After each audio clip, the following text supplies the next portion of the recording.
Alright, welcome back to the channel. If this is your first time, thank you for watching this video. I'm doing a book review. I'm actually comparing two books together. They are kind of similar, and yet they're quite different.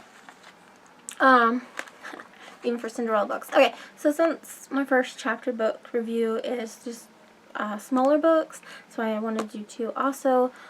I got these when I put a whole bunch of picture books on hold back in September, near the end of the month. And so I probably read these at the beginning of October. And one of these still has me annoyed enough I can remember my thoughts on it. But at any rate, I got these from the library, and I noticed some similarities, but I also noticed how one of them does things a lot better.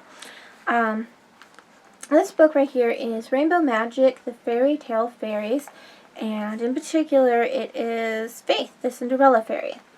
It is book 3 in the series, so you kind of jump in a little bit. It does have, in the first chapter, it talks a little bit about stuff that's already happened. And then it references things in later chapters from the first 2 books. And then the very last chapter sets up what's going to happen in the next book.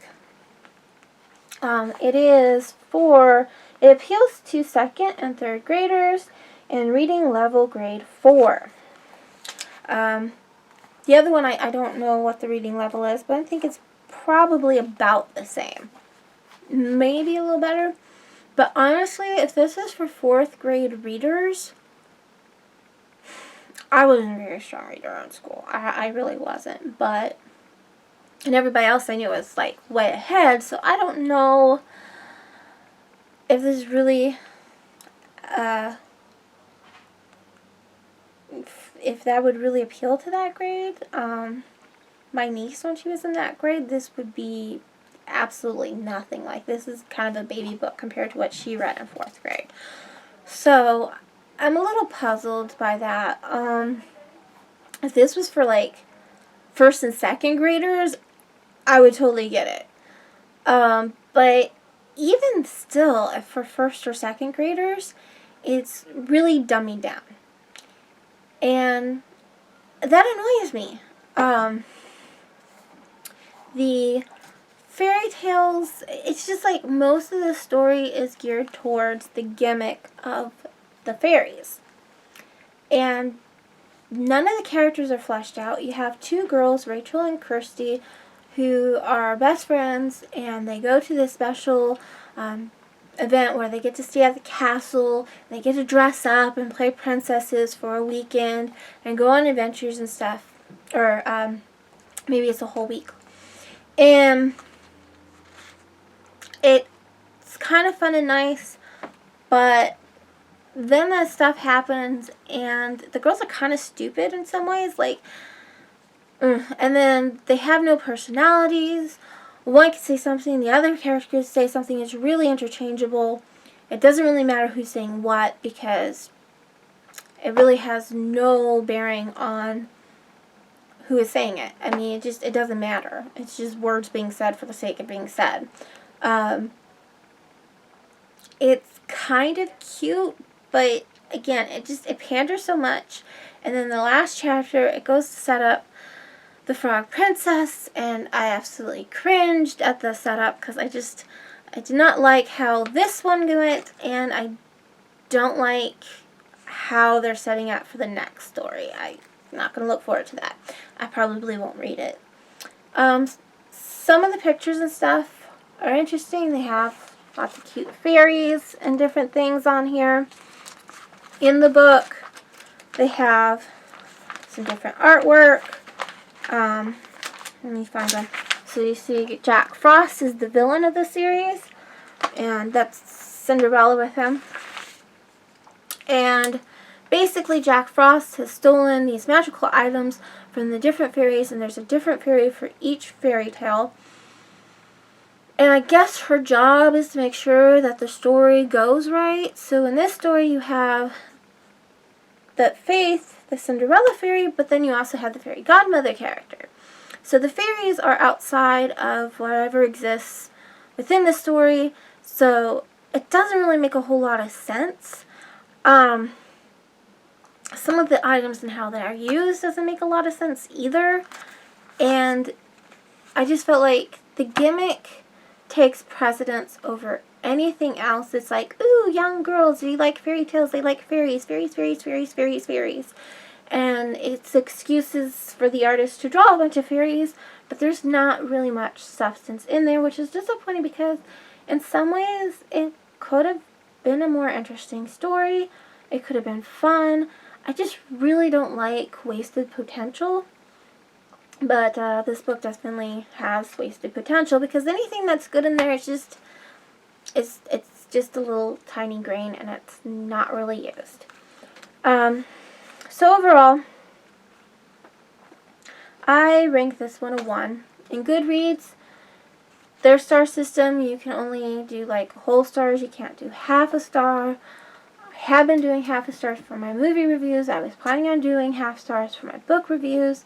And I wrote this note before I realized and remembered, oh yeah, Goodreads don't let you do half a star. So I'm just going to demote this thing to a single star. Now the other book, similar to that, it features 2 girls who are friends, who love fairy tales. The difference is Fiona and Freida are real characters. They have their own personalities.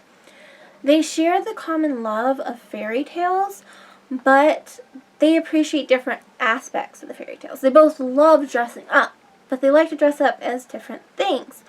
They both love using their imaginations and playing around, but they have their own personalities, and so when they come together to play out their imaginary games, they bring different elements to the table. Now, one day while they are playing a game, during recess, something strange happens, and suddenly they end up helping Cinderella because Cinderella has ended up in their world.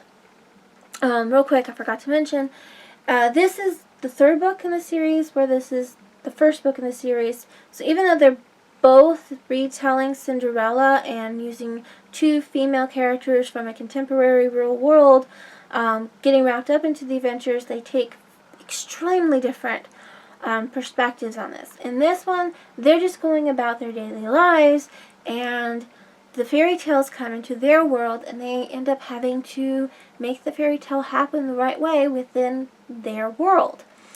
In this one, not only do you have the girls removed from their regular life for a set period of time, but then on top of, the awesome world of being at this castle and things, then they also end up going into fairy world. And there's different places within fairy world and stuff that they go to, and the different fairy tales and things. And again, it has a lot of layers to it, but for having so many complex layers, it just makes it confusing and frustrating because they don't develop them enough. If you're going to have a 3-tiered cake, don't make the cake paper thin. The layers should not be paper thin. Alright. So, Fiona and Freida, and then it's been a little over a month since I read this. So, I could be wrong, but I believe Fiona is the one who likes the princessy things. She's more of the girly girl, and she likes the glitter and the sparkle and the fun stuff like that.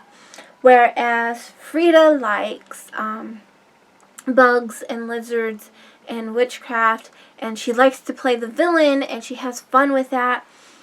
And Freida also is a little bit more of your science-y character, even though she's a little more tomboyish. She has a kind of nerdy aspect to her in certain things.